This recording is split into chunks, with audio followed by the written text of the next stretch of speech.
This is really serious, okay?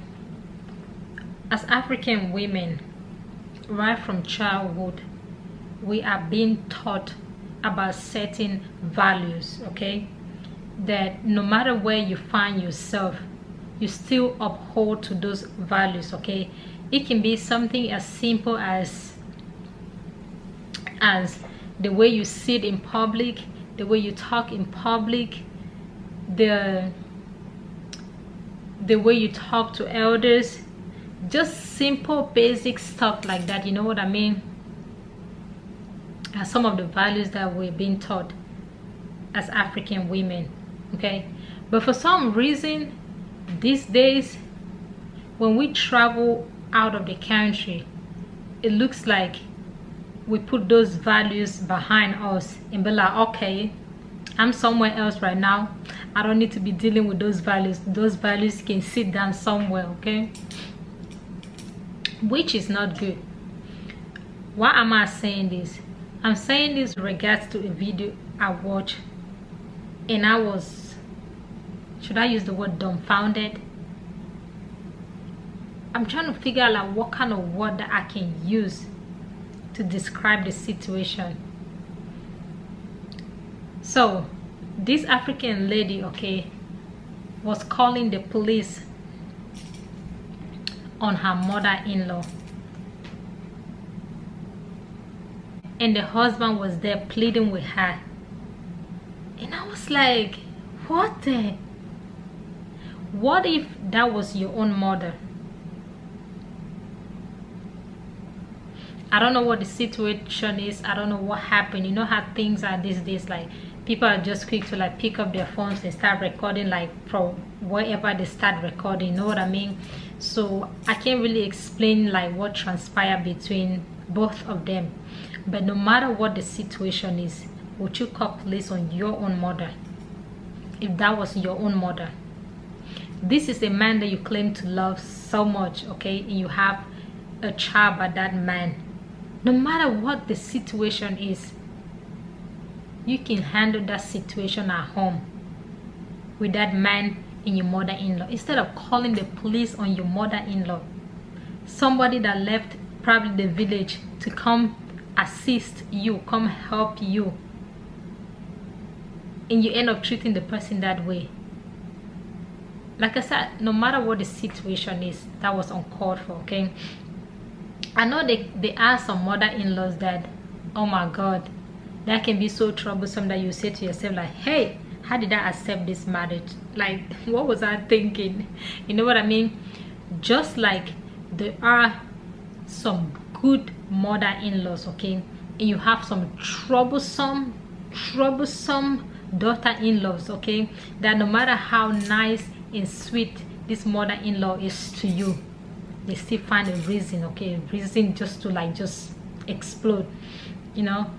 But no matter what the situation is, like I said, we should always look for ways around to like handle issues like that, instead of involving, like, you know what I mean?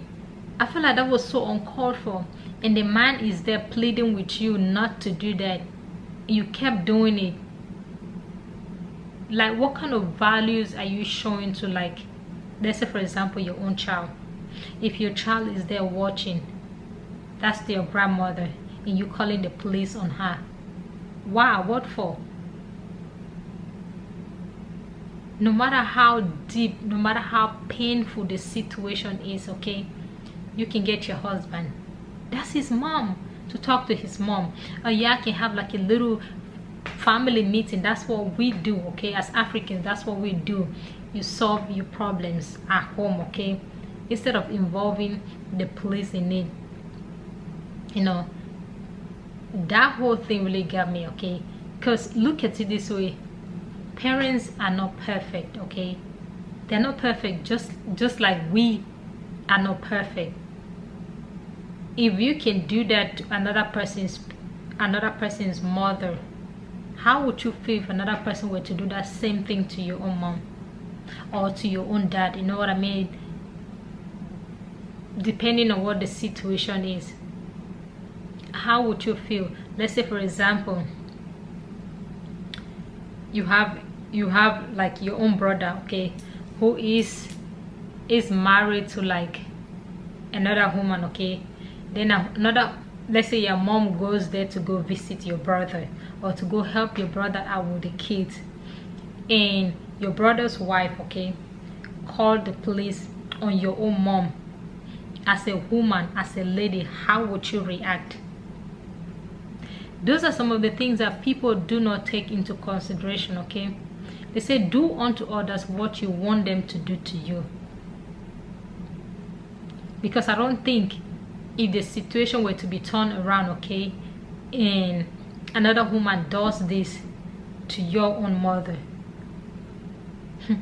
how would you feel? And let's say, for example, the situation get worse, okay, they pick the mom up, okay, let's say, for example, lock her up, okay, how would you feel staying in the same house with that man? You look at him in the face while his mom is like suffering somewhere in jail, and you see, do you think he's gonna smile at you no matter what the situation is? He's gonna be happy with you no matter what the situation is? There are many ways, many ways to handle situations. It's just that people are so unreasonable these days that I just can't even imagine, like, do you take our time to sit and reflect and think about like the outcome or the consequences of like certain things that we do as human beings? No, we don't. Because if you really do, then before you even take a step to do something, you think twice before doing that thing. Or you try to think like, okay, what if that same thing, what if someone else does that same thing to me? How would I feel? You know what I mean? So this message is literally for like, I'm not just talking about the women, okay, though I want to really emphasize on like the women. Like, no matter where you find yourself as an African woman, keep those values. They are very important. It's for your own good and for the good of like the children that you're raising, okay? Never forget where you're coming from. If you have a clue, if you have an idea about where you're coming from, then you're gonna know where you're going to, and it's gonna help you. Knowing that is gonna help you to like make the right decision and the right choices as you move forward in life. Never forget where you're coming from. Hold on to your values as an African woman. No matter what the situation is, never allow anything change you. Never allow anything take those values away from you. It's very important. I'm just keeping it real. I'll see you guys in the next video.